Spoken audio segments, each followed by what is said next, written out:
that person you were in love with, Stacy, that you were in love with when you guys were 14, and you guys, broke up because you had to move to a different neighborhood because you couldn't afford to live there anymore because your mommy and daddy got divorced, and so now every single day you dream about you dream every single day about what it would have been like to finish that relationship with Stacy. Guess what? You would have gotten Stacy knocked up at 16. You would have dropped out of high school. You would have been a painter. Your life would have been not a painter, like the painter, like those guys that they pick up at Lowe's, the little Mexicans they pick up at Lowe's and pay $3.50 an hour to go ahead and paint their fucking house. That would have been your life. You and Stacy living in a shack with a baby you can barely feed. This is what the movie is telling you.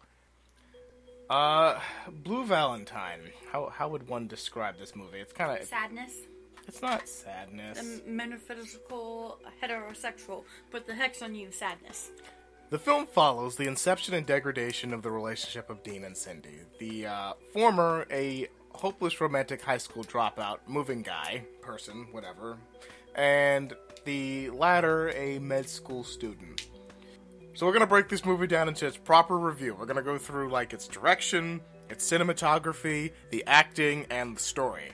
I'm sure I'm sure. There are literally dozens of other things that make up the process of making a film, right? But I'm pretty sure we can narrow it down so we get, the broad strokes and what is really supposed to be a 15 to 20 minute review by categorizing everything into those 3 or 4 categories. So anyways, the direction. So in my opinion, the direction holds the theme, the vision, the main idea, the oomph. And to me the main theme of this film, in my opinion, is it's a personal tragedy, you know what I mean? And everything about the direction of the film is to complement the relationship of the characters, from the shaky handheld flashbacks to bring in that sense of vibrancy to the cold lockdown shooting of the present day scenes. We have at the end of the day, it's the realism of young love and where it leads to that is really the most engaging part of the film, you know what I mean? Mm-hmm. And it almost actually kind of feels like a scary nightmare in a way, you know what I mean? Because of its use of genre conventions of typical romance films, but it takes those genre conventions and brings them to their logical conclusion. This is what happens after Jack and Rose got off the boat. They became really, really poor. And Rose really missed those good days where she was getting that high-priced caviar, and Jack's with caviar. So in a lot of ways, I think that this film is a cautionary tale about young love. One could even say millennial love, or young love for our particular generation. Mm-hmm. And I feel that is the overall direction and vision that the film successfully got across. And maybe even it's a critique of this idea that we need to kind of these traditional relationship roles that they are having a hard time fitting into together, you know what I mean? Mm-hmm. She wants him to be so much of this man, and he's I don't even know what the fuck what that means to, and that's at the end of the day, the thing that kills every relationship, breakdown in communication, right? Yeah. And I feel this movie, the direction, just gets it across so well. She wants something from him. She wants a certain type of life for him, but she doesn't know how to tell him that. Mm-hmm. And he expects everything, is thinking everything's going to be fine. And he doesn't communicate that he, is thinking everything's fine. That he doesn't see a problem with anything that's going on. Anyways, now, onto the cinematography, that sweet, sweet look of the film. I did touch on this a little bit earlier, but I think that this movie is the perfect film student movie. To me, the film is I don't know how to describe it. I don't want to call it as it's super visual, man, but a lot of the story is told by what you notice happening either in the background or in the actual foreground of the movie, or in the style that the movie is made. A lot of the vibe of the film honestly can be found in the actual cinematography. Oh yeah, I really did when they were younger, it looked more grainy and more old. Mm-hmm. You know what I'm talking about? I know exactly what you're talking about. I was actually getting ready to talk about that, yeah. Oh, my bad. No, go ahead. I just really liked how it made it seem like they were old. Yeah, oh yeah, absolutely. The reason why that is the scenes of younger Dean and Cindy are filmed on actual film stock, which means that it is actually complements high exposure, and the camera is handheld, and the scenes are filmed in and actual higher exposure, so it's a lot more like daylight scenes. So everything actually does look brighter, and that has that more vibrant look to it. You know what I mean? Yeah.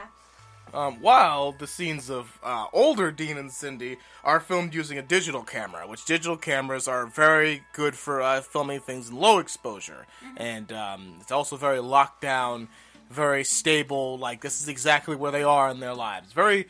I've heard people call this like the second half or like, the future segments to be like cold. I would less define them as cold and more observant. You know what I mean? Like, it's very like matter of fact. This is what's happening. The reason why I would say that it was more of a dreamy feel is that when I dream, it's hard for me to remember because my vision is of events often feels extremely unstable. You ever notice that when you're in a dream, you cut forward and like even faster than you realize, or you're in one place before you even realize how you got there? I feel as though I go from like one event to the next in a dream with no true reason as to how I got there. If it's a good dream, I almost can't fully explain the sequence of events, to be honest with you. It feels that to me feels like the ebb and flow of the movie, right?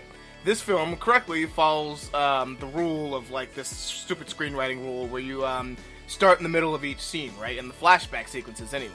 In present day scenes, there's much more of a through line from event to event, and I think that helps to complement the reality of the situation, in my opinion.